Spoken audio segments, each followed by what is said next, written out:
I'm going to tell you something about my relationship with Donald Trump that tells me he knew a lot about what Jeffrey Epstein was doing back in the day.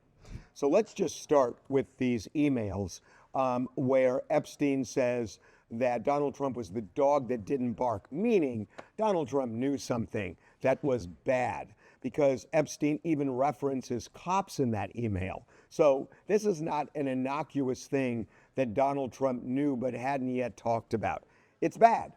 And then you have Epstein sending an email to Ghislaine Maxwell back in 2011 saying that Donald Trump spent hours at his house, and that with one of the victims, it was Virginia Giuffre. And Ghislaine says, yeah, I've been thinking about that. So there's no evidence in these emails that Donald Trump himself did anything wrong.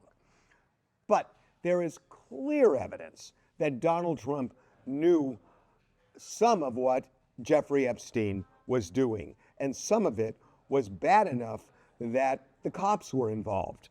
So now my relationship. I knew Donald Trump for many, many years.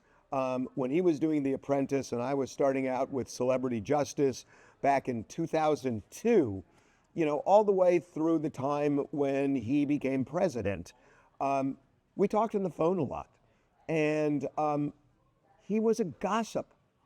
He loved to gossip. And I don't think that's a bad thing. I mean, a lot of people gossip. He loved it. And look, I don't think I'm the only person who is saying this. I mean, people who knew him, reporters, he just loved to gossip. And I have to say that when you deal with him personally, he is a very charming, personable, and even funny guy. And that was kind of our relationship when I would call him about a story or whatever.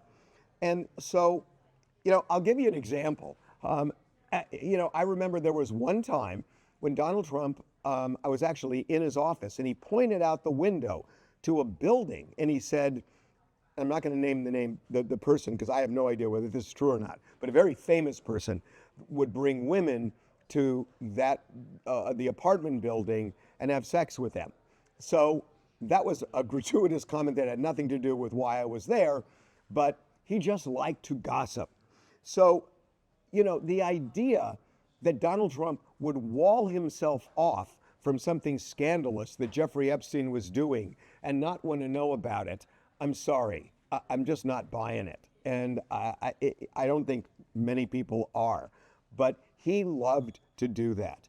So now we're in a situation where even if these files come out, Donald Trump has made it clear he's running so scared about these files, calling meetings in the Situation Room with Congress people who were going to vote to release the files, that he's running so scared that even if they get released, whatever is in them, it is not going to satisfy a lot of people, because people are going to say, what was redacted? I mean, it's the Justice Department, it's Pam Bondi.